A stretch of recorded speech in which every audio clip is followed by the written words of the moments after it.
인간의 의와 거룩은 그리스도 안에서 완성되는 거예요. 그리스도 안에서 인정받게 되는 거예요. 여기 오늘 다 내려놓으세요. 다 주님께 맡기십시오. 여러분의 자아를 다 내려놓으시라고.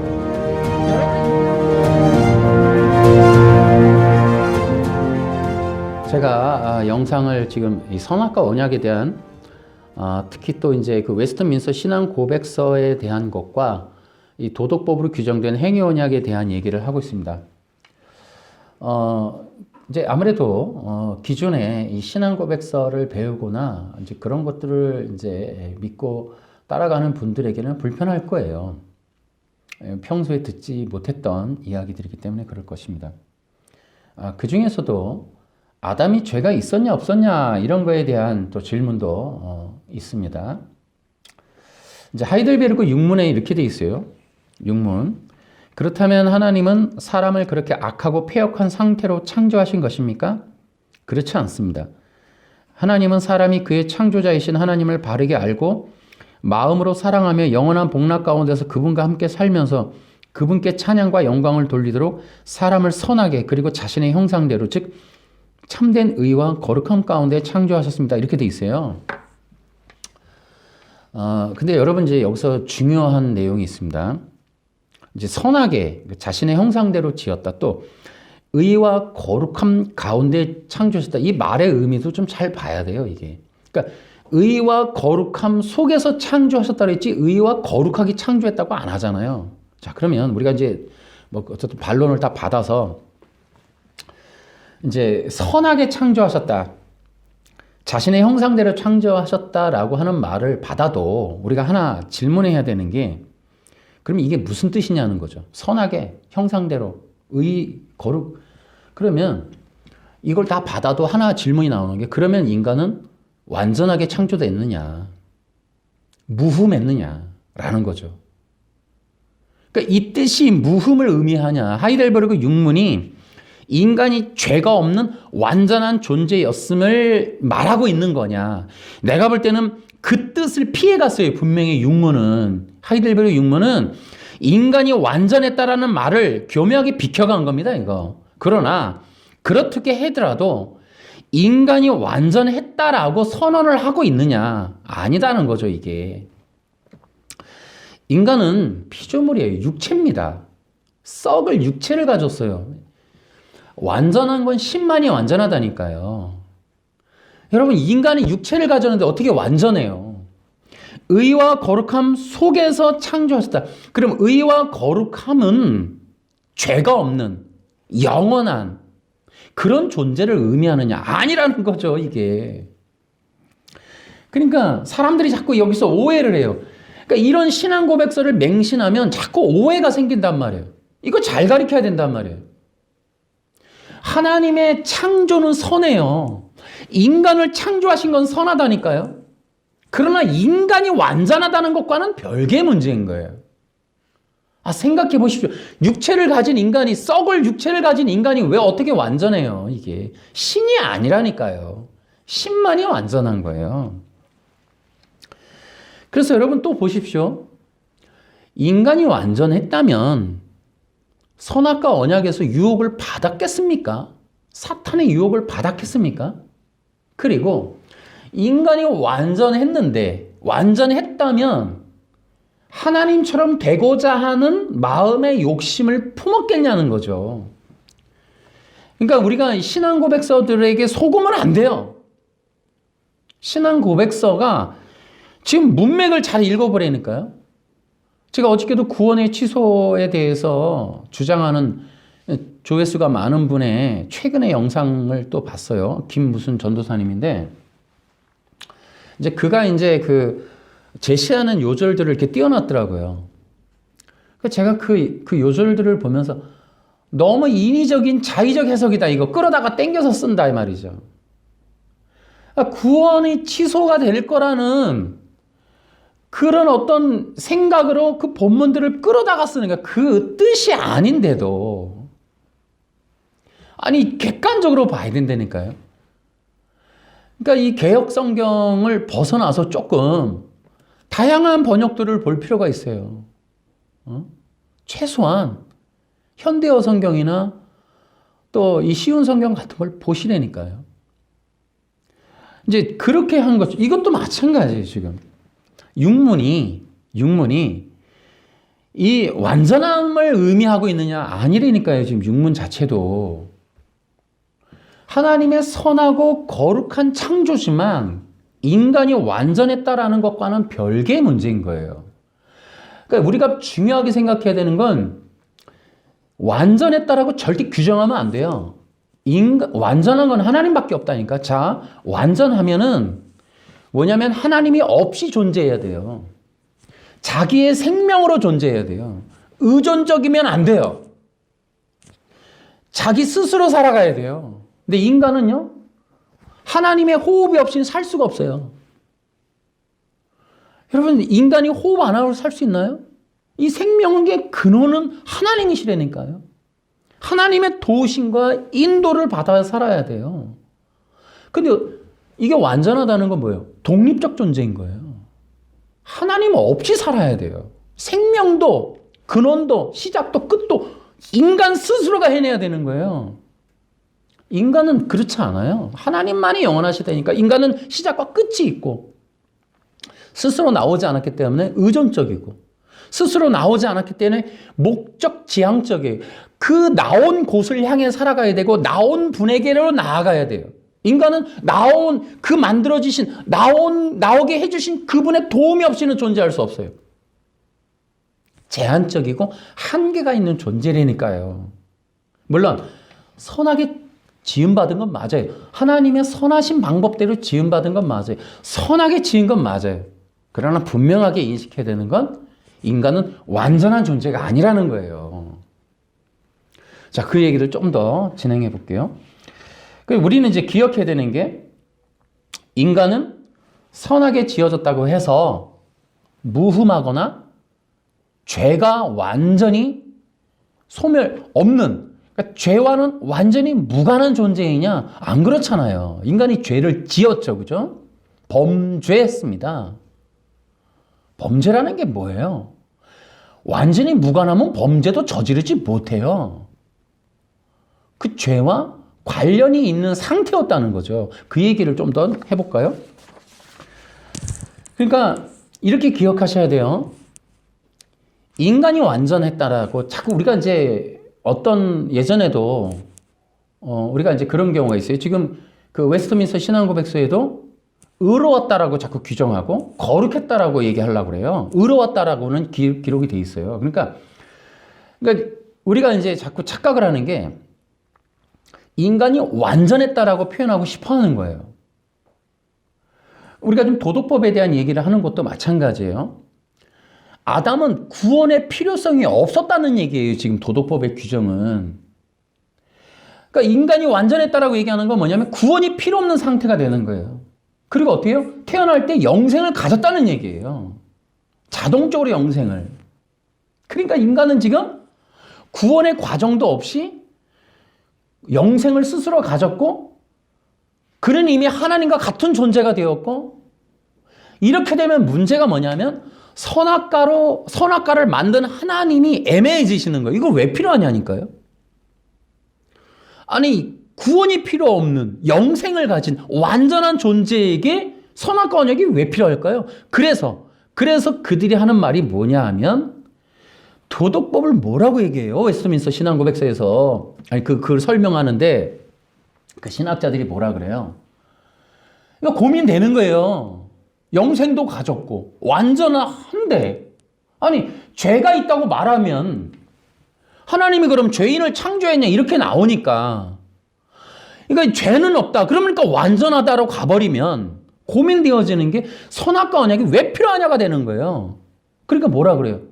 영생을 유지할까 말까에 대한 자격에 대한 얘기다. 이렇게까지 나온단 말이에요. 이게 신학인데 헤매고 있는 거죠, 지금. 그러니까 인간이 완전해지면 구원이 필요 없으니까 선악과 언약은 구원과 관련이 없는 뭐예요? 영생을 유지할 수 있느냐 없느냐에 대한 뭐예요? 시험, 테스트밖에 안 된다 말이죠. 그렇게 나아가고 있는 거예요. 신학이라는 게 헤매고 있는 거죠. 나갈 길을 모르는 거예요, 지금. 이제 그러다 보니까 이제는 이제 아담의 상태에서 두 가지예요. 능동순종은 다행히 인간에게 죄가 있었다라고 나옵니다. 그리고 이제 정의철하고 서철원 교수는 이제 죄가 없었다 이렇게 나오는 거고. 근데 우리는 기억하셔야 돼요. 인간이 완전하면 애매해집니다. 이거 진짜 구원도 필요 없고 놀라운 건 뭐예요? 신적인 존재라는 거예요. 이거는 구원파로 가는 길이 열리는 거예요. 구원파의 문제는 그렇잖아요. 예수를 믿는 순간, 그러니까 예수를 믿는 것도 뭐냐면 영지죠. 영지주의. 그러니까 예수님이 이미 다 죄를 끝내놨는데 인간이 의인인데 그걸 모르고 있다는 거죠. 그러니까 구원파는 뭐예요? 이미 너가 의인이라는 사실을 깨달으라는 거예요. 완전히 영지주의의 개념인 거예요. 그러고 났더니 구원도 뭐예요? 구원 받았으니까 이제 더 이상 이제 죄가 없는 거예요. 죄가 없다는 건 뭐예요? 인간이 지금 신적인 존재가 됐다는 거예요. 신적인 존재가 되니까 구원파에서는 더 이상의 예수 그리스도가 필요하지 않은 거예요. 이미 구원받을 때 믿었으니까 구원받고는 끝난 거예요. 신이 됐으니까 살면서 자기가 죄를 지어서 성도들이 저 죄 지었어요. 구원파에서 다시 성경 봐. 너 죄인이야, 의인이야. 그러니까 죄가 없다는 거예요. 그러니까 뭐예요? 절대 회개할 수 없는 거예요. 회개의 길이 열리지도 않아요. 그리고 예수 믿고 나서 예수님도 회개도 구원도 십자가도 다 필요 없는 거예요. 당연히 그러니까 성령도 필요 없는 거예요. 그러니까 성령을 통한 구원의 과정이라는 게 전혀 배제돼 버리는 거예요. 그러니까 신적인 존재로 살아가는 거예요. 신이 된 거예요, 신이. 무흠한 존재가 된 거예요. 엄청난 인간을 정말 어둠 구렁텅이로 떨어뜨리는 거죠. 하나님이 아닌 존재를 하나님이 되게 만들어 놓고는 하나님과 별개의 존재로 하나님과 관계가 없는 존재로 스스로 독립해서 살으라고 하는 엄청난 이 종교의 영인 거죠. 그러니까 절대로 그리스도와의 연합. 여러분, 그래서 우리는 중요하게 생각하는 건 예수 믿는다는 의미도 잘 생각하셔야 돼요. 그러니까 구원의 취소를 말하는 사람들이 거기에 함정에 빠져 있는 거예요. 구원받는 순간 인간은 완전해졌다라고 주장하는 거예요. 지금 구원의 취소가. 그러다가 어떻게 돼요? 죄라는 거는 뭐냐면 절대 지을 수 없는, 짓지 않을 수도 있는 존재인데 죄라는 거를 지어서 그러니까 뭐냐면 실수가 되는 거예요. 실수. 그러니까 구원의 문제는 죄가 하나도 없는데 그냥 이렇게 살면 되는데 누군가가 이렇게 자꾸 이게 넘어지는 거예요. 좌절하거나 시험에 떨어지거나 마음의 음욕을 품거나 그래서 죄를 지으면 이제 땡! 너는 취소. 이게 뭐예요, 여러분? 그러니까 이게 하나님을 완전히 심판자로 보는 거예요.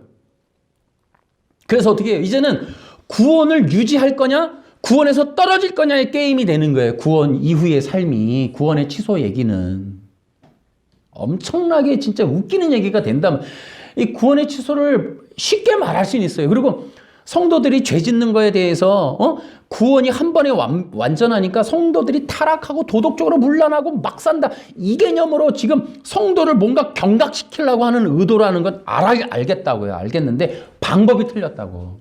그 성도들을 경건하게 살게 하고 정말 예배드리고 신실하게 뭐 성령 충만하게 뭐 이렇게 선교적으로 뭐 예배적으로 살게 만들고 교회적으로 만들어 놓겠다는 의도는 알겠는데 그 방법이 구원의 취소라고 하는 겁박으로 가면 안 된다고. 너 그러다가 떨어진다. 이렇게 가는 거는 복음적인 방법이 아니라는 거죠. 그래서 사도 바울의 자꾸 글을 갖고 오는데 물론 이건 이제 나중에 또 우리가 하겠습니다만은 거기서도 또 마찬가지예요. 사도 바울은 구원이라고 하는 의미가 인간이 신적인 존재, 무흠한 존재가 된다는 걸 전제하지 않는다는 거예요. 그래서 구원의 취소는 이게 이제 인간이 신이 된다는 얘기를 하고 있는 게 아니에요. 사도 바울이. 그러니까 구원의 완전함은 인간이 신이 된다 이 개념이 아닌 거죠. 사도 바울은. 여러분 보십시오. 사도 바울이 유태인이에요. 그러니까 유태인들은 구약을 배경으로 두고 있다고요. 그러니까 히브리서 11장에도 나오지만은 아브라함이 여러분 완전했어요? 다윗은 어땠어요? 유태인들이니까요. 자기들이 기억하고 있는 사람들만 해도 그게 얼마나 하나님의 은혜가 아니면 안 된다라는 걸 알고 있단 말이에요. 여러분, 한 번 권이 영원하다라는 걸 사도 바울이 자꾸 그 서신서에서 끄집어내는데, 그런 사상을 갖고 있었다면 과연 구약에 있는 사람들이 구원받았다고 말할 수 있겠습니까, 여러분? 어느 누가 과연 몇 명이나 정말 다윗이나 아브라함이나 모세나, 여러분 우리가 볼 때는 정말 지금 구원의 취소 말하는 사람들이 볼 땐 다 구원 취소예요. 절대 그렇지 않죠.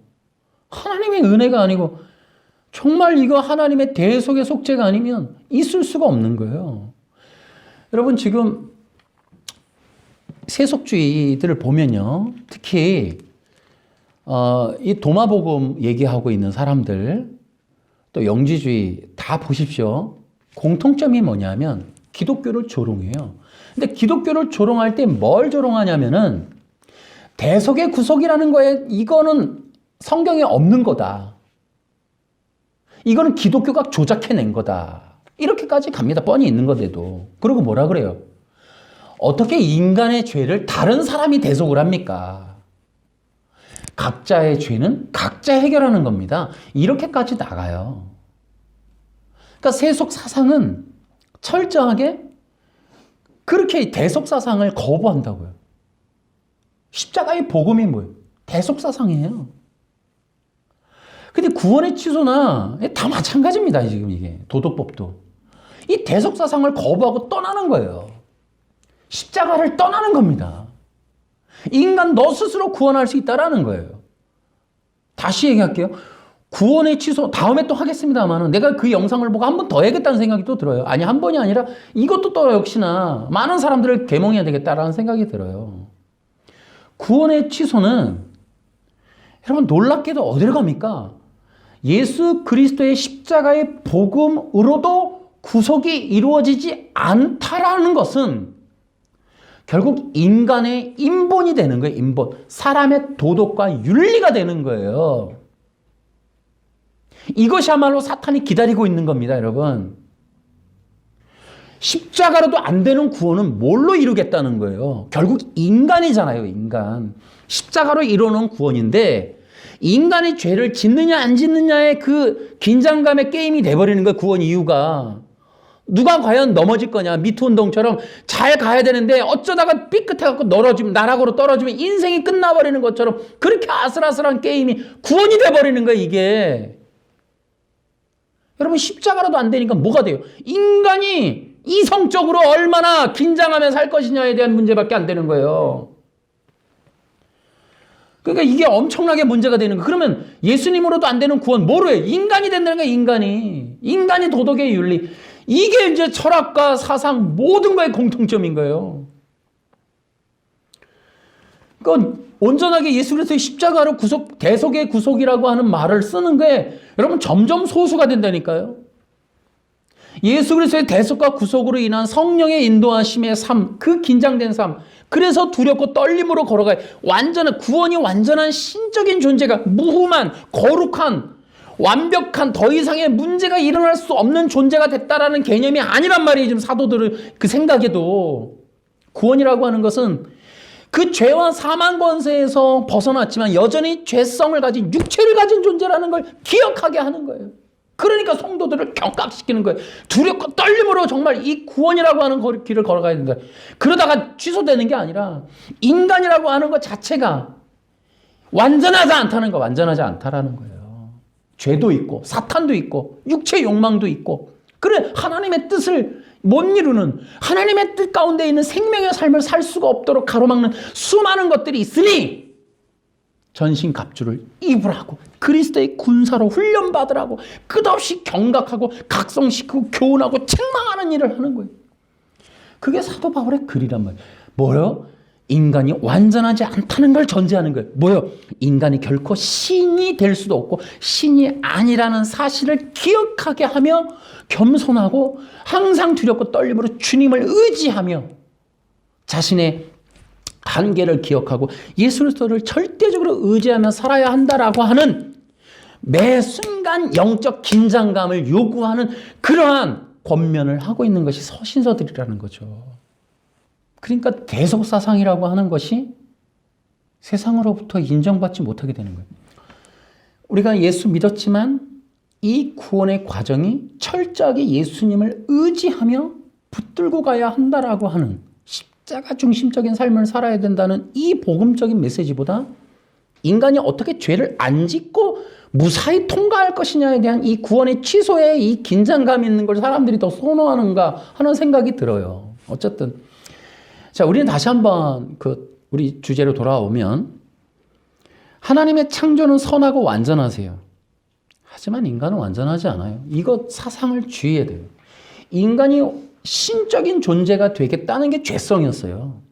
그 이후에 이 신학적인 흐름도 인간이 어떻게 하면 완전한 존재의 인간을 증명하려고 하는 거예요.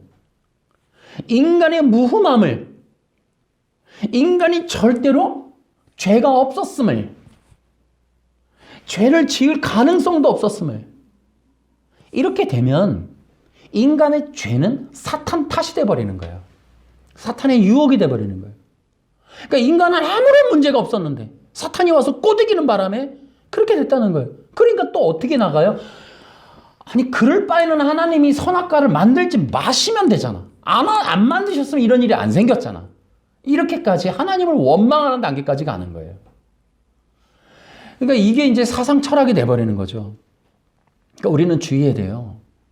인간의 원죄는 신적 존재가 되는 거예요. 그러니까 우리는 끊임없이 욕구, 욕망이 뭐냐면 완전한 존재라는 걸 증명하는 거예요. 놀라운 건 뭐예요? 그래서 나타나는 게 도덕법이라는 거예요. 도덕법이라고 하는 것도 인간이 주체가 돼버리는 거예요. 인간이 단독으로 혼자서 이루어가는 구원이 되는 거죠. 여러분, 도덕법은 성경 전체의 이 구원론으로 보면 전혀 있을 수 없는, 정말 허용할 수 없는 법이에요. 도덕법이라는 게. 인간이 자신의 능력과 자신의 행동, 행위의 기준에 부합하는 행동과 자신을 홀로 걸어가는, 홀로 해낼 수밖에 없는, 혼자서 노력해서 얻어낼 수 있는 어떤 규정에 부합한 행동의 그런 결과물로서 구원을 얻어낸다라고 하는, 여러분이 이게 과연 성경에 있어야 될 법이라고. 근데 이 법이 뭐다? 인간이 죄가 없다라는 걸 전제로 이제 무흠하니까 이렇게 나가는 거예요. 자, 그러면 이제 하나님이 원하는 게 무엇이냐는 거예요. 인간의 마음에 대해서 한번 얘기해 볼게요. 인간은 완전하게 하나님을 향하여 살 수밖에 없는 존재로 만들어졌어요. 그런데 여러분, 인간은 선하게 창조되었지만 인간의 마음은 욕심이 있었고 욕망이 있고 욕구가 있다니까요. 이 얘기는 우리가 전에 영상에서도 몇 번 했습니다. 다시요. 인간은 창조물이고 피조물이에요. 피조물이기에 인간은 자기중심인 거예요. 창조주신 하나님은 이타적이세요. 우리 부모들도 그렇죠. 자식을 위해서라면 모든 걸 다 주죠. 자식 중심이죠. 어떻게 하면 자식이 행복할까? 우리 자녀를 위해서 목숨도 바치죠. 근데 우리 자식들은 갈 길을 제 갈 길로 떠나가는 거예요. 제 갈 길, 자기가 가고 싶은 대로 간단 말이에요.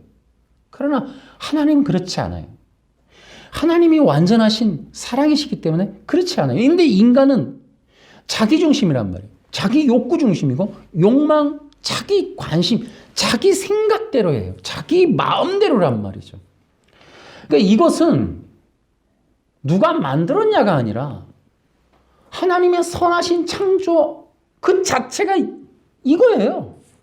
하나님이 창조주이고 인간은 피조물이라는 거예요. 그 한계성인 거예요. 이것을 죄를 조성하신 분도 아니고 인간이 죄인이라는 것도 아닌 거예요. 인간이 그런 거예요. 근데 인간 자체에 그 놀라운 욕심이 있는 거예요. 그런데 뭐예요? 자, 선악이라고 하는 선악과가 법이 주어졌어요. 그랬더니 그 법을 통해서 인간의 마음이라고 하는, 인간의 어떤 자기중심이라고 하는 자기중심성에서 놀라운 게 뭐예요?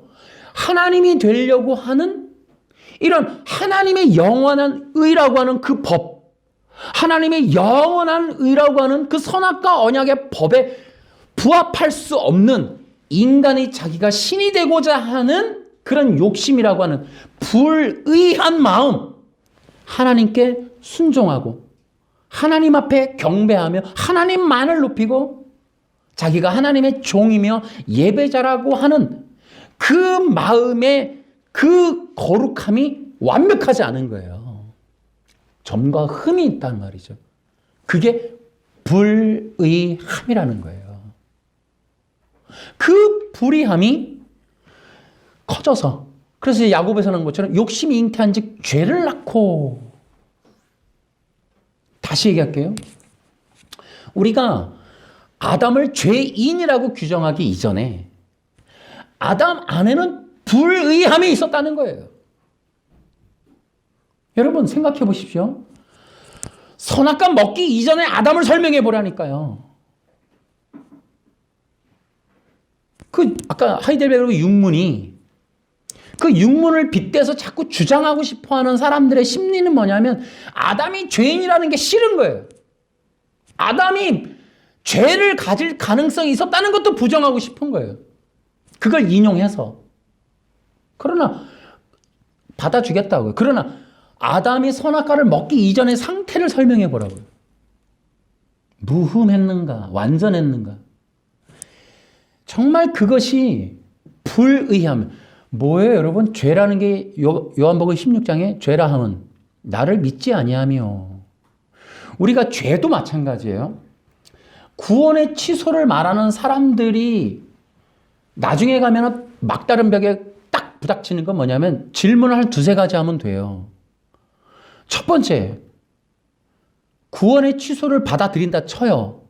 그럼 무슨 죄를 지면 취소됩니까를 물어보면 뭐라고 대답할까요, 여러분? 마지막 그들이 변명해서 가는 지점이 어딜까요? 십계명인 거예요. 그러니까 구원의 취소에 될 만한 죄가 뭐냐고 물어보면 결국 다다르는 지점은 십계명이 나올 수밖에 없어요. 그러면 또 다른 율법주의라는 거죠. 그러니까 그들에게 질문해보세요. 구원의 취소. 어떤 건 취소되고 어떤 거는 취소 안 됩니까? 그럼 대부분은 이제 십계명을 대면 문제가 뭐예요? 내가 율법주의라는 게 뭐예요? 자, 살인을 저지르거나 간음을 저지르거나 도적질을 하거나 이런 거겠죠. 구원의 취소에 있어서 적용되지 않는 죄는 뭘까요? 마음의 죄인 거예요. 그러니까 율법주의 외식으로 또 가버리는 거예요, 이게.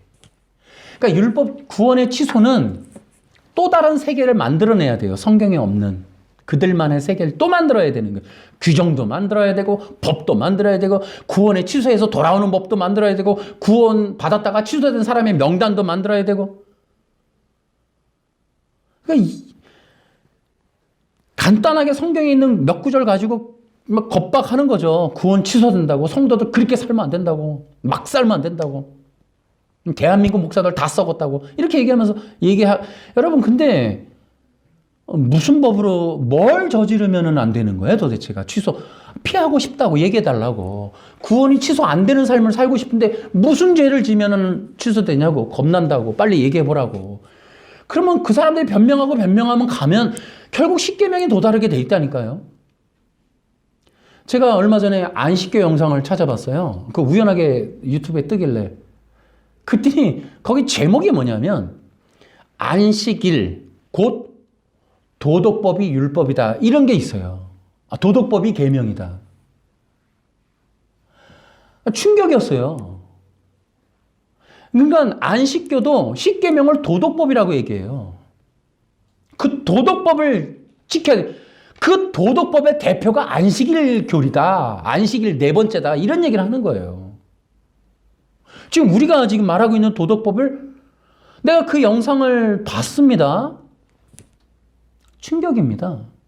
안식일에서 만든 영상인데 안식일법을 도덕법, 십계명을 도덕법이라고 규정해요. 우리랑 지금 똑같습니다. 웨스트민스터 신앙고백서랑 안식교랑. 그러면서 뭐라 그래요? 조사 심판을 받는 거예요. 죽기 직전에 이 조사 심판이 복음 중에 복음이라고 수호합니다. 그러니까 도덕법을 잘 지켰는가 안 지켰는가 하는 거예요. 여러분, 이 도덕법이라고 하는 규정 자체가 얼마나 인본적인지를 다시 한번 알 수가 있는 겁니다. 구원의 취소도 마찬가지. 우린 끊임없이 만들어내는 거예요. 끊임없이 만들어내는 거예요. 성경이 아닌 대속의 구속이라고 하는 이 영원한 복음의 진리를 벗어나서 끊임없이 인간의 가능성, 인간의 여지를 끊임없이 넣는 거예요. 1%라도, 단 1%라도. 구원의 취소도 마찬가지. 십자가의 대속으로 이루어지는 구속이 아닌 인간의 어떻든 완전한, 누가 보더라도 저 사람은 구원이, 설교하고 있는 거 보니까 구원 취소 안 됐네. 되게 거룩하고 도덕적인가 보다. 끊임없이 자기의 의가 드러나는, 인간의 의가 구원의 한 방편이 되는 그러한 거짓된 교리들을 끊임없이 만들어내는 거예요. 예수님의 십자가의 대속의 구속, 이거 되게 어렵습니다, 지금. 이거가 그냥 단순하게 받아들여지는 게 이거 되게 어렵다는 거예요. 그래서 인간의 마음이 불의한 거예요. 뭐예요? 인간의 마음이 하나님처럼 되고자 하는, 하나님이 되려고 하는, 그것이 선악과 언약에서 드러났다니까요. 선악과 먹기 이전에. 그런데 어떻게 해요? 그것이 잉태하여 죄를 낳았다는 거예요. 죄는 나를 믿지 않은, 그리스도를 믿지 않은 거예요. 왜요? 내가 그리스도가 되려고 하는, 내가 하나님적인 신적인 존재가 되려고 하는, 그러한 존재가 되려고 선악과를 먹은 거예요. 그러니까 인간의 마음에는 뭐예요? 내가 그리스도가 되려고 하는 그 마음이 있었다는 거예요. 그래서 그리스도를 거부하는 거예요. 그거를 성경은 예수님이 죄라고 규정한다고요. 그러니 우리가 아담이 죄인으로 창조되지는 않았어도 아담이라고 하는 인간이라고 하는 피조된 인간의 본성에는 불의함이 있었고, 그 불의함이 죄를 낳게 했다라고 하는 것을 얘기하는 거예요. 그래서 우리는 그러한 내용들을 통틀어 아담 안에 죄가 있었다라고 얘기하는 거지, 하나님이 죄인을 창조했다는 게 아니에요. 피조물의 한계성이 나타나는 거예요, 선악과 언약 앞에서. 그럼에도 그거를 부정하는 거예요. 능동순종에 이제 우리가 변증할 때 이 내용이 또 나옵니다.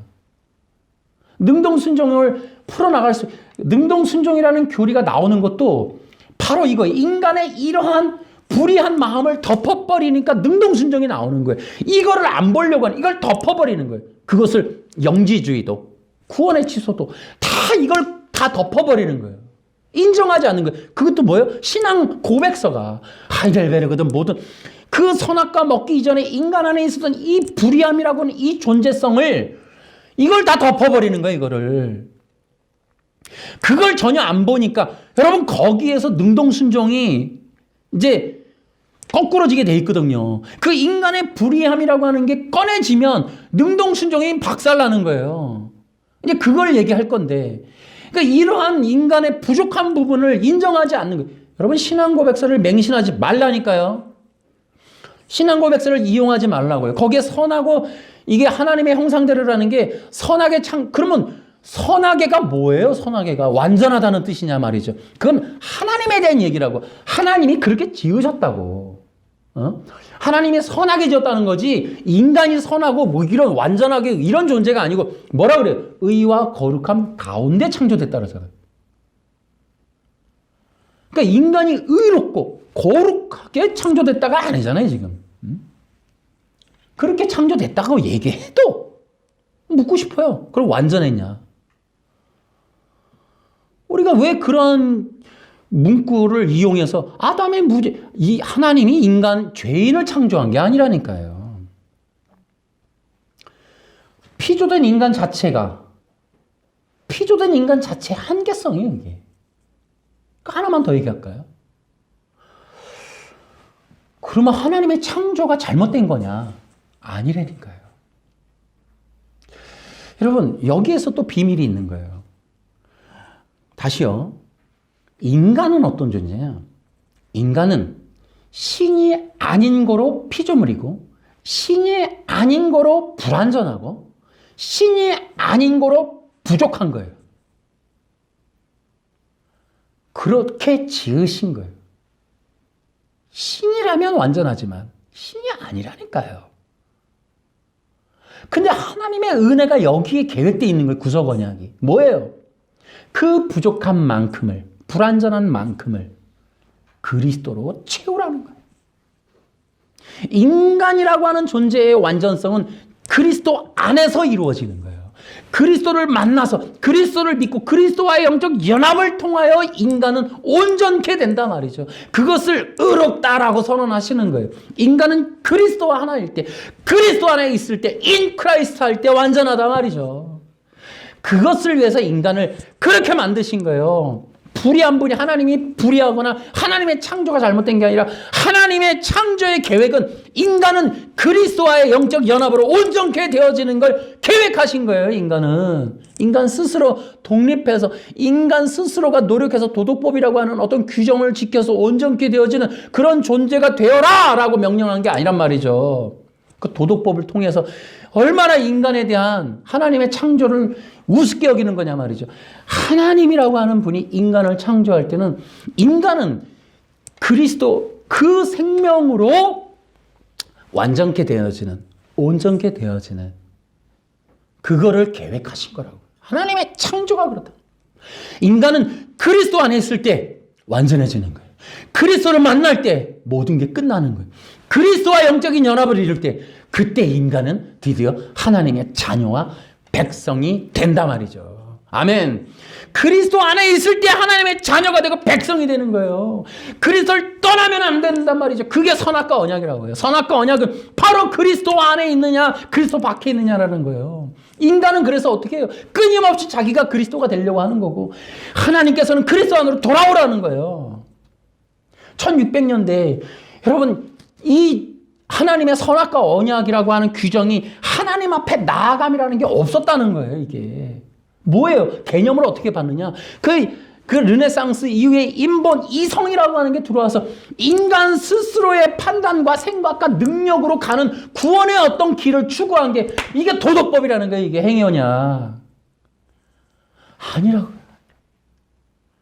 인간은 그래서 이게 로마 카톨릭 때에도 이게 그리스도론이라고 하는 게 상당히 이게 이제 떨어져 나가는 거예요. 그 논쟁들을 통해서 이게 in Christ가 이 사람들의 보편적 신학 구원의 복음으로 들어가지 않고 면죄부라고 하는 걸로 인간의 행동 행위로 끝없이 가게 돼버리는 거예요. 여러분 그 결과로 이성이 올라오는 거예요. 이성주의가. 그러니까 여러분 기억하셔야 돼요. 우리는 그리스도 안에 있을 때 우리는 완전해진다. 이게 하나님의 구원의 계획인 거예요. 그러니까 1600년대에 만들어진 신앙 고백서들 너무 참고는 하되 맹신하지 말라고요. 제발. 근데 어떤 분들은 맹신하는 게 아니라 신성시해요. 그러니까 건드리면 안 되는 걸로.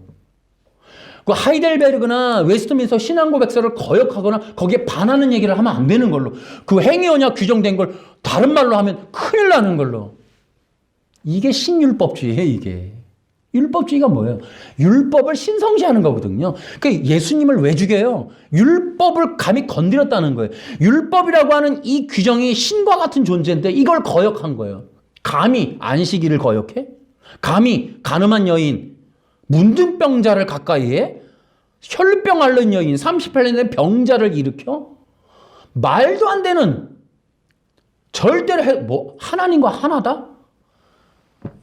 여러분 있을 수 없는 신성모독 십계명을 완전히 박살내버리는 그의 행보 3년 반 동안 십계명을 완전히 다 박살내버리는 이러한 일들을 하는 예수님을 죽일 수밖에 없는 거예요. 율법주의가. 종교의 영은 예수님을 수용할 수 없어요.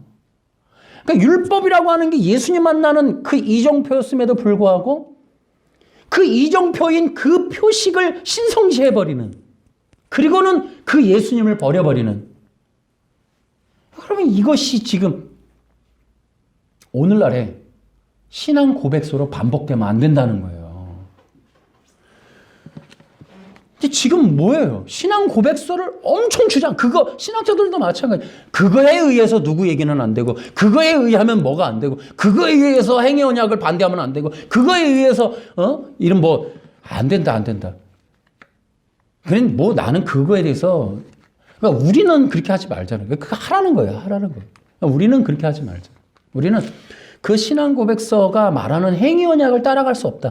아담이 다른 구원의 방법이나 도덕법이나 인간의 행위로 아담은 구원받을 수 있었다? 절대 우리는 그렇게 못 받아들인다. 선악과 언약을 풀어도 마찬가지지만 영원한 하나님의 구원의 언약은 예수 그리스도다. 누구도? 아담부터. 어떤 인간도 육체를 가진 인간은 그리스도 아니고서는 영생을 얻을 수가 없다. 성경의 모든 진리, 신약에도 규정되어 있는 진리는 놀라운 건 능동순종이 절대로 답하지 못하는 아브라함의 의라고 하는 것도 믿음이었다라는 거죠. 이 예수 그리스도를 믿는 믿음은 히브리서 11장에 나온다는 거죠. 이 믿음을 통한 영생이라고 하는 건 신구약을 통틀어 인간 세상에 있는 유일한 구원의 복음이었다는 거예요. 이 복음이 위기에 놓여 있다 지금. 사상과 철학과 종교에 의해서 난도질 당하고 있는 바로 이 인간이 신이 된다라고 하는 영지. 이 영지를 통하여 수도 없는 종교들이 만들어지고 그 교회 안에 들어온 거짓된 교사들을 인하여 지금 이러한 예수 그리스도의 십자가의 복음이 위기 앞에 놓여 있다. 여러분, 도덕법은 다시 생각해야 돼요. 도덕법이라고 하는 규정은 받아들일 수 없어요. 저는 그렇습니다. 그것을 다른 사람들한테 얘기하는 게 아니라 우리는 그렇다는 거예요. 도덕법을 제가 아무리 연구해봐도 도덕법은 이건 말이 안 되는 거예요. 도덕법은 인간의 신적 존재가 되려는 것을 충족시키려 주려는 거짓된 구원의 법이다. 도덕법은 인간이 인간의 힘으로 구원에 이르를 수 있다라고 만들어 놓은 거짓된 구원이다. 도덕법은 인간이 혼자서 구원을 이루어야 한다라고 하는 주장이에요. 구원은 인간이 혼자서 얻을 수 없습니다.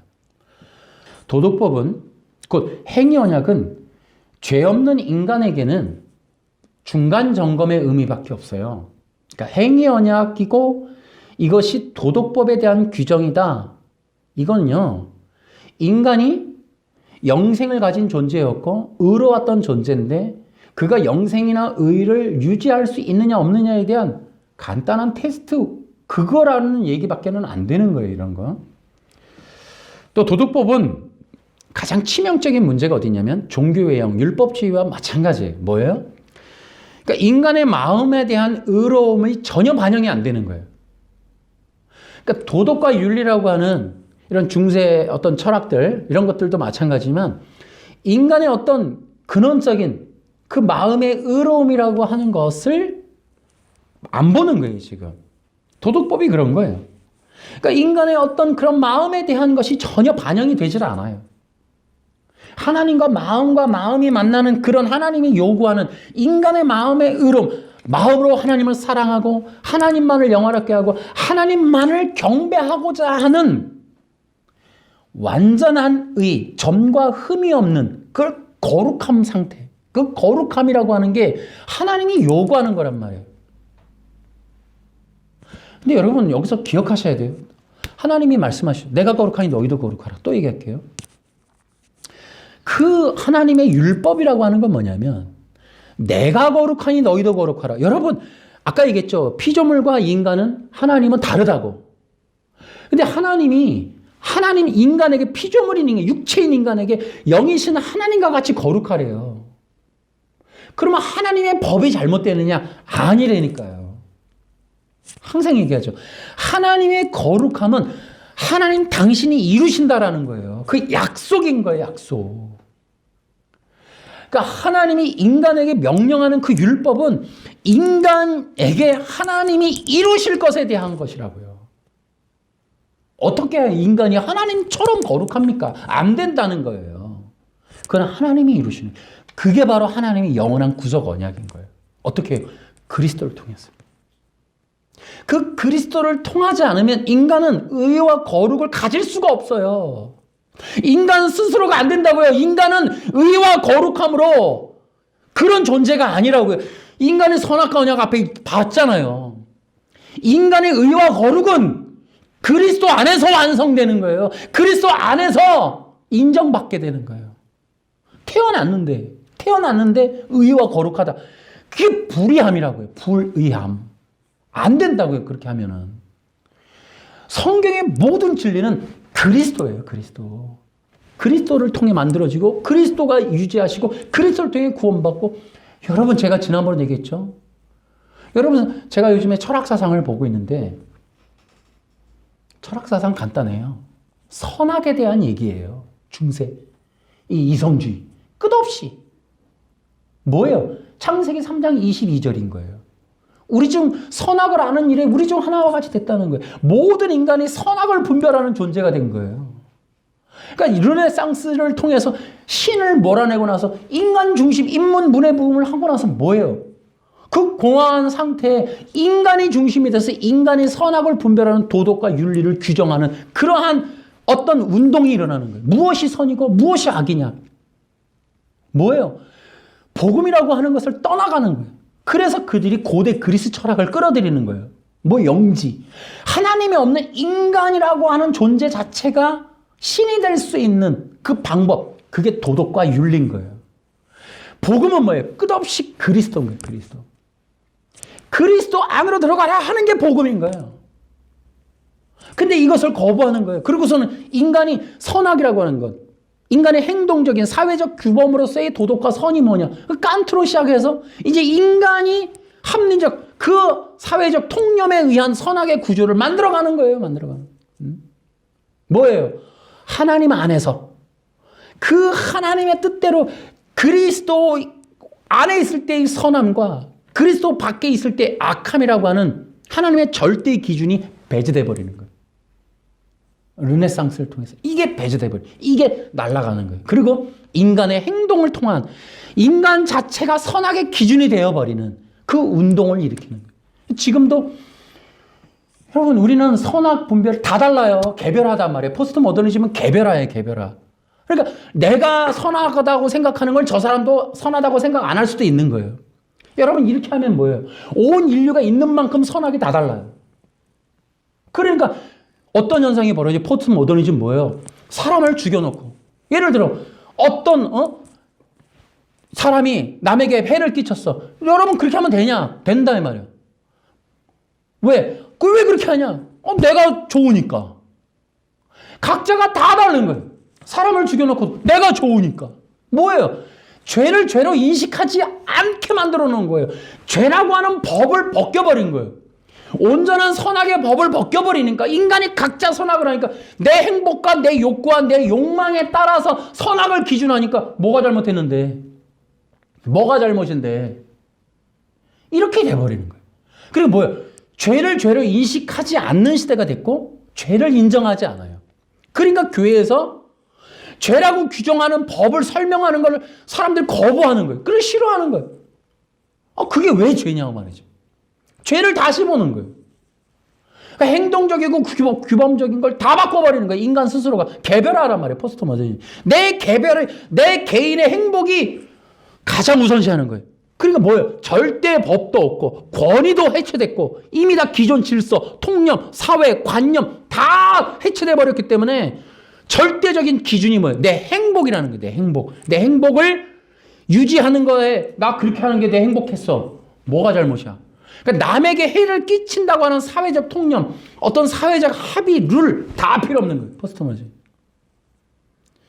여러분, 이러한 세상이 지금 돼버리는 거예요. 근데 그것을 뭐예요? 선악이.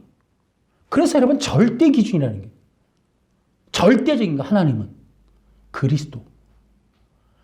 그리스도 안에 있을 때가 선한 거예요. 그리스도가 선하신 분인 거예요.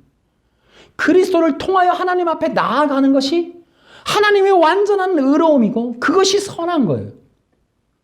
그리스도를 밖에서 인간이 신이 되려고 하는, 인간이 신적인 존재가 돼서 자신이 선악을 분별하는 왕, 구원자. 그래서 구약은 끝없이 구원자, 이 메시아니즘이라고 하는 신드롬을 겪고 있는 사람들의 어떤 그런 역사적인 얘기인 거예요. 사사기는 뭐예요? 왕이 없음으로 끝나버려요.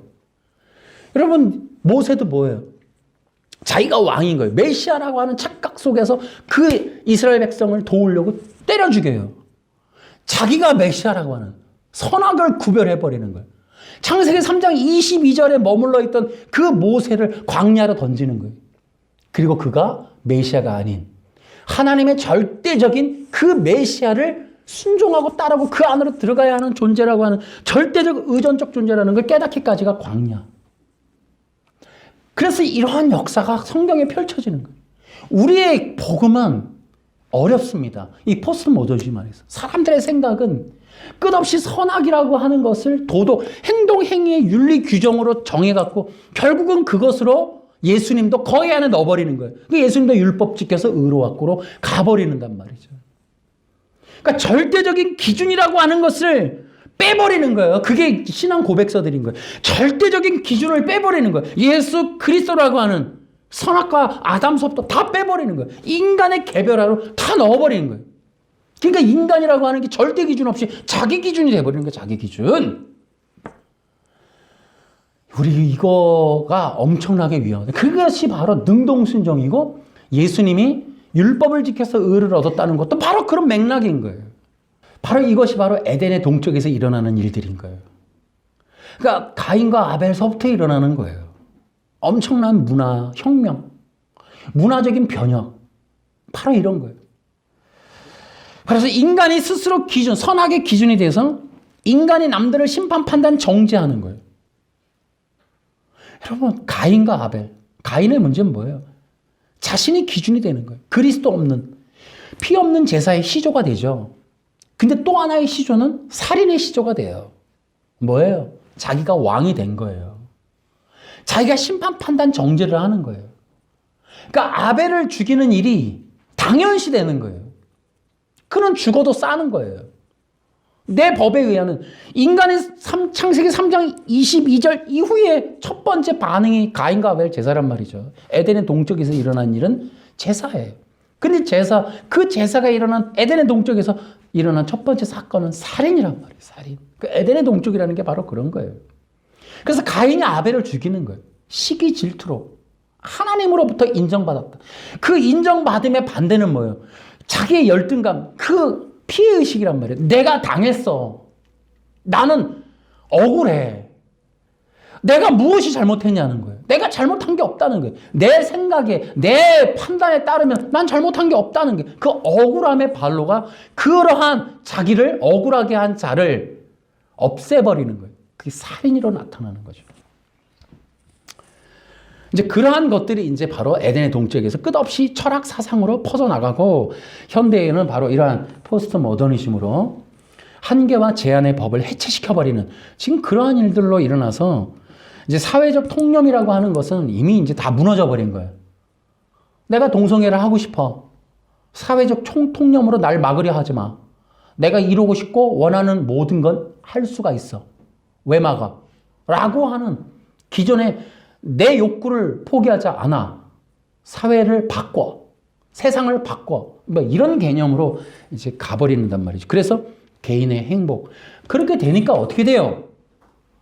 여러분, 종교에서 이러한 포스트 모더니즘에 기여하는 바는 뭐예요? 기존의 질서, 제한과 한계의 법을 해체시켜주는 거예요. 벗겨주는 거예요. 인간에게 있는 법을 벗겨주는 거예요. 여러분, 도덕법이라고 했는데 포스트 모더니즘 뭐예요? 이 도덕법조차도 다 버려버리는 거예요. 벗겨버리는 거예요. 그러니까 겨우 이제 도덕법, 이 도덕법으로 인간을 그리스도의 법으로부터 벗겨버리는 거예요. 그래서 뭐예요? 죄가 없음이에요. 해체주의가 뭐예요? 기존의 통념을 바꾸라는 건 뭐예요? 동성애가 죄라고 규정하는 걸 안 받아들이겠다는 거예요. 내가 죄가 없고 죄인이 아니라는 거예요. 여러분, 이 도덕법이 뭡니까? 죄를 인정하지 않는 거예요. 인간의 죄가 없음을 전제로 하는 거예요. 그래서 내 행동으로도 만약에 얼마든지 내가 이 법을 지키면 나는 영생 존재 구원, 하나님의 자녀가 돼. 그러니까 죄가 없기 때문에 구속이 필요가 없는 거예요. 그러니까 그 행동에 대한 실수인 거예요. 문제는 인간은 죄가. 그러니까 그러니 죄가 없다는 거예요. 이 속에. 구원받을 필요가 전혀 없는 상태였다는 거예요. 그리스도가 아니어도 된다는 거예요. 잘했으면, 법을 잘만 지켰으면, 선악과 안 먹고 참았으면, 그 도덕적인 규율을 지켰다면 그는 문제가 없다는 거예요. 그 자체에 문제가 없다는 거예요. 지금. 이해되시나요? 지금 제 말이? 인간은 전혀 문제가 없다는 거예요. 도덕법을 규정하는 건 도덕법을 지키면, 다행히 지켰다면, 선악과를 안 먹었다면 구원이 이루어지는, 그 인간 자체는 전혀 문제가 없는 상태였다는 걸 전제로 하는 거예요. 그럴 수 없다고요. 복음은 그렇지 않다. 복음은 인간은 그리스도가 아니면 절대로 온전해질 수 없는 상태였다는 걸 전제로 하는 거예요. 그리스도의 피로서 입혀지지 않으면 의로워질 수 없는 불의한 존재였다는 걸 전제로 하는 게 복음인 거예요. 아시겠습니까? 도덕법은, 이해되세요 지금 제 말이? 도덕법은 인간 자체에 아무 문제가 없는 거예요 지금. 선악과만 안 먹었다면 이 무흠하고 완전하고 점과 흠이 없는 상태가 그냥 영생을 하는 거예요 지금. 그리스도 없이 혼자 단독으로. 그걸 전제로 한다고요 이게 도덕법이라는 게. 여러분 이제 마지막으로 제가 이렇게 말씀을 드릴게요. 정말 복음이 필요한 시대예요. 그러니까 예수 그리스도라고 하는 이 기독교의 엄청난 절대적 복음이라고 하는 게 이게 어디로 갔는지 그저 부속품 중에 하나로 된 것 같아요. 구원의 치성은 더더욱 그래요. 예수님을 통한 완전한 구원과 그 믿음을 통한 성령의 임재 자체의 이 놀라운 하나님의 구원의 방법이 그리스도 하나님 안에 있는 그 백성들을 향한 하나님의 구원의 과정이라고 하는, 이스라엘에게는 그 광야도 있었고 그 다윗의 여정, 아브라함의 여정, 모세의 그 120년의 여정, 야곱의 여정 가운데 그 그리스도와의 영적 연합을 이루어가는 그러한 야복강가에서 치고 베델의 제사를 드리고 그러한 나그네 인생 살아가는 그 과정이라고 하는 게 구원의 취소에서는 다 배제돼 버리는, 정말 그리스도의 복음이라고 하는 이 절대 진리라는 게 사라져갑니다 지금. 여러분, 복음은 구원의 법이고, 복음은 하나님 나라의 의의 법이고, 복음은 영원합니다. 기억하십시오. 따라서 해볼까요? 복음이란 그리스도입니다. 여러분 제발 이거 놓지 마. 우리 개신교 기독교 이거라니까요. 그리스도. 왜 이러는 거예요 도대체? 왜 이렇게 흔들리는 거예요? 예수 그리스도의 십자가의 대속의 구속, 그거 외에 없다니까요. 여러분 교회 안에서 이 진리가 사람들에게 부딪힐까 염려되고 부담스럽습니까? 교회 아니에요. 그거는 강연하는 그냥 김창옥 씨가 만든 센터에 불과한 거예요. 지금 김창옥 씨가 그런 거 하는 거 아닙니까? 시대적인 포스트 모더니즘의 최고의 연사들이죠. 거짓 선지자들, 우리로 말하면. 그러니까 인간에게 제한과 한계의 법이 없는 인간의 행복을 어떻게 완성시켜줄 수 있느냐에 대한 강연들 하는 거. 여러분 설교가 그 김창국 아류가 되어서야 되겠습니까 여러분? 복음은 인간의 욕구, 욕망, 그것과 충돌이 나요. 결국 아담조차 충돌이 나서 거부해버렸어요. 그리스도를 거부한 거예요. 그리스도 안으로, 그리스도를 통해 그리스도와 함께 그리스도의 대속의 구원, 그리스도의 영광을 나타내는 것을 인간은 포기한 겁니다. 그래서 인간은 욕구에 부딪혀버려요. 그리고 나서 결국은 거부해요. 그리스도를. 지금 이 시대가 그렇다는 거예요. 교회 어떻게 할 거예요? 청중들이라고 하는 게 지금 시대의 흐름의 사조에 지금 오로지 머릿속에 온통 행복, 자기 개별, 자기 주관이라고 하는, 자기라고 하는 신적인 존재가 최고 위에 올라가 있는 성도들에게 전할 수 있는 이 복음이라고 하는 게 충돌이 나지 않는다는 건 굉장히 문제가 있는 거예요. 자기가 왕된 사람들에게 자기의 욕구 욕망의 성취를 최고의 우선순위의 법으로 두고 있는 사람들에게 이 복음을 못 전하는 건 교회가 아니라는 거예요 지금. 여러분 복음이라고 하는 건 창세기서부터 이미 거부당해 왔어요. 그때서부터 이미 복음은 인간의 욕구 욕망과 충돌이 났다고요. 예수님 보십시오. 그 시대의 종교 외형은 구원자 예수님이 왔는데 거부해버립니다 여러분. 그것이 오늘날까지 이어지는 거예요. 시대마다 다 그랬어요. 거짓 선자들 거기에 맞게 일어나는 거예요. 그런데요, 놀라운 거는 교회의 반응입니다. 역사적인 교회, 그리스도의 복음을 가진 교회들의 흐름은 순교였습니다. 여러분, 어영 종교라 그러죠. 시류에 영합하는, 정부 정치 권력에 영합하는, 사람들의 심리와 사상과 철학에 영합하는 걸 어영 종교라 그러죠. 우리 교회가 마지막 시대에 지금 거기에 갈림길에 있어요. 어마어마한 이 시대적 사조에 어영 종교로 남아서 그들의 욕구 욕망에 충족하는 행복을 추구하는 비복음적, 아니 십자가의 복음을 모욕하는 일들을 계속할 것인지, 아니면 정말 그럼에도 불구하고 핍박 가운데 그 피를 통하여 끊임없이 복음을 이어져 온 그 역사의 놀라운 흐름 가운데 이 복음이 살아 숨쉬게 한 하나님의 역사에 모든 걸 맡기고, 우리도 이 순교, 복음을 시대가 거부하는, 시대가 욕하는, 모욕하는, 시대가 죽이려고 하는 예수 그리스도의 십자가의 복음을 전하면 죽일 수밖에 없는 역사의 흐름에 동참하여 이 교회가 복음을 전할 수 있겠느냐. 여러분, 재미난 거는 교회가 어영 종교로 남아서 그 시대 사람들과 영합하고 그렇게 부흥했던 로마 카톨릭 시대는 여러분 중세의 어둠의 시대라고 합니다. 암흑의 시대. 그러나 여러분 교회 부흥의 시대는 여러분 그 핍박 가운데 복음을 전하던 시대가 영롱하게 빛나는 복음의 부흥의 시대라 그러는 거예요. 이 시대 사람들의 그 영합하는 영악한 그 마음에, 영악한 그 요구에, 영악한 기도 요청에 부응하지 아니하고 십자가의 복음으로 십자가 앞으로 끌고 그들의 멱살을 붙잡고 십자가를 끌고 가려고 하는 그러한 교회와 그러한 시대, 그러한 것들을 부흥이라고 하는 거예요. 이해하시겠습니까? 여러분들은 어떤 분들이세요? 여기 오늘 다 내려놓으세요. 다 주님께 맡기십시오. 여러분의 자아를 다 내려놓으시라고요. 여러분의 욕구, 욕망의 중심, 세상 시류, 사조. 그래서 교회를 노아의 방주라 그러는 거예요. 교회는 여러분의 생각과 마음은 이 세상으로부터 보호받아야 돼요. 이 세상에 물들면 안 되는 거예요. 그게 겨우 뭐 노래방 가고 이 정도가 아니라 여러분이 이 시류, 세상 속에 흘러가는 사람들의 심리와 사상과 철학에 물들면 안 된단 말이에요. 그걸 거룩하게 지키시라고요. 예수 그리스도의 십자가에서 여러분을 떠나게 하려는 그 할레파, 갈라다 교인들이 욕먹었던 여러분 미련한 자들아, 십자가가 밝게 보이거든 누가 너희를 꾀더냐 하는 그러한 결연한, 나는 무엇으로도 흔들 수 없어. 예수 그리스도의 십자가의 이 대속의 구속의 복음에서 날 흔들 수 없어 라고 하는 어떤 사상 철학이 와서 어떤 신앙 고백서가 어떻게 우리를 규정하고 서명하게 하고 날인하게 해도 우리 흔들리지 않는 거죠. 그것이 영롱하게 빛나는 거예요. 그것이 예수 그리스도의 십자가의 길, 좁은 길인 거예요.